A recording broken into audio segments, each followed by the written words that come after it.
like home. Like I'm here 5 days a week. Hey, we've joked here, it's 10 o'clock, Josh, that I basically pay the light bill, which is spotlight concerns me a little bit. I'm not sure how much it's costing me. And when I have conversations with friends and family, I talk about like, oh yeah, I was talking to this person at the bar, and they're like, you say that a lot. like it's a bad thing. But you say that a lot. Like, do you have a drinking problem? Do you have a nosy problem? No, it's not a drinking problem. I consider it like training, right? So I used to run half marathons. I know you can't tell. But COVID, I didn't get COVID, but I kept the 19. But so I look at it more like training, right? If I want to drink on the weekend and really have a great time, I need to work up to it. Marathon runners, they don't run marathons every day. They do 2 miles, they do 4 miles, they do 5 miles, 12 miles. And that's what I'm doing, because I don't want to pull something. I already have a contentious relationship with my liver. I love bourbon, and I hate it. But we've been together a really, really long time. And during COVID, at one point, my liver's like, hey, hold on a second. That was a little bit much. I'm like, well, you should have told me. So I didn't know how. It's like, you know what? I think you need a safe word. So we talked for a little bit. We got a safe word figured out. And so the following weekend, I'm out drinking. I get my 4th drink. And I'm having a great time. And all of a sudden, my liver's like, again. Right, yeah, that's what I was thinking too. So I have another drink. And all of a sudden, my liver's like, hey, I said again. I was like, I know, this is great, right? Again is the worst safe word you could possibly ever have. Avoid it, don't do it. You got to do better than that. I once had a safe word. It was 33, 22, 4. Unfortunately, every time I used it, I lost my cash, my jewelry, and all my important documents. It's a very literal joke. Just roll with it, right? But safe words are really important. I was at the dentist a couple months ago, getting a checkup, trying to make sure everything's good. And the hygienist, they do that thing. Come on, have a seat, relax, lay back, get comfortable. And if anything's uncomfortable, you have a problem, let me know. And I'm like, I got this covered. She's like, what do you mean? I was like, I have a safe word. She's like, okay. Okay, what's your safe word? I was like, Schadenfreude. Now, plot twist, she was German. She left the room for like 5 minutes. I was like, where did she go? She comes back, tears still coming down. Now, if you don't speak German, how many speak German? Exactly. How many know what Schadenfreude means? 1, my wife, of course, right?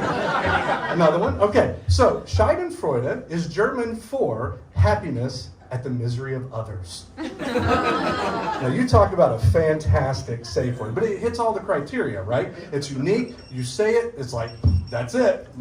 People know that that's what you're saying.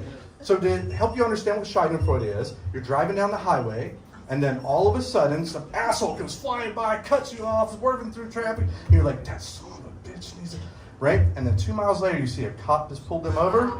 That warm feeling you get, that's Schadenfreude. Right? And what's really interesting about safe words is you can use them anytime. Anytime you feel uncomfortable and you need to. Like yesterday, I was at Target, and the craziest thing happened. I went in, I was trying to get milk, Cheerios, and some snacks. And I'm in the checkout lane, and the cashier's going, and it says $200. Schadenfreude! He had no idea what was going on, but I felt much, much better because I was able to express it. This is not okay. I just came here for milk and Cheerios. Now, as a parent, I wanted to make sure my kids understood, the safe word, right? And I've applied it then. When they were little, I used to tickle them, right? They're little kids. They love to be tickled. I'm really, really good at tickling. And so I'd be tickling, and they're like, stop, stop, stop, stop. So I'd stop. I'm like, Daddy, why'd you stop? I was like, because you told me to stop, and I respect you, your body, your autonomy. I'm like, well, I wanted you to tickle me more. You need a safe word. I'm going to tell you right now, there is nothing more enjoyable than hearing a small child around 4 years old scream avocado while giggling. It's totally hilarious. It is insane. But children are smart. They remember. They pay attention. And so several years later, I'm at the dentist. My kid's getting a cavity filled. I'm sitting in the waiting room and I hear, avocado! Avocado! Thankfully, we are still able to go to that dentist. I did realize in preparing for this that there's one place where the safe word does not help you at all, and that's going to see your therapist. You're there to be uncomfortable. You're there to explore and to deal with uncomfortable things and to work through that, right? So just this past week, in fact, I went in, I go back, and for the first, I'm standing there, I'm like, we're not sitting there. I'm there, and I'm like, hey, this is going on. I'm stressed out about finding a job, money, and the kids are whining, my liver is whining. And it's just like, oh, there's so much going on, I don't know how to deal with it. And finally, she stopped me, she's like, Josh, I'm your physical therapist. I'm just here for the shoulder. So that's it. I'm like, and I think this is really misleading because you are a therapist, right? It's in your title. You're being catfished here. Come on. So what I really needed, obviously, was a psychotherapist. And I'm going to tell you right now, you never want to say, I want a psychotherapist. I want a normal therapist. I want someone who already has leveled it out. It can help me get leveled out. I've already got enough psycho already. You're supposed to be helping me. So when you think about it, though, you break it down. It's basically Psycho the Rapist. Like, that's like a 90s rapper that went bad. I mean, he goes by P. Diddy now. Sorry, I had to slide that one in. Yes, that's what I wanted. You're welcome. Thank you. Y'all are so much better than my bedroom. It's so quiet. I'm like, oh, it's going to be good. It's crickets. Y'all are awesome. All right, so I'm going to close out. Any hockey fans? Canes? NC State Wolfpack? Awesome. Did you see that PNC Arena is no longer PNC Arena? What is it? Lenovo. It's still Lenovo. How fucking boring is that? Do you realize we could have been Pornhub Arena?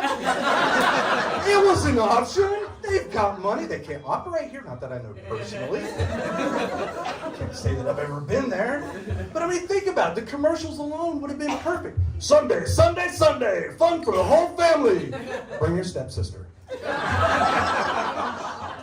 It's the only place in the world where you go to a concert, you have to have a clear plastic bag and a safe word. Thank you. Good night.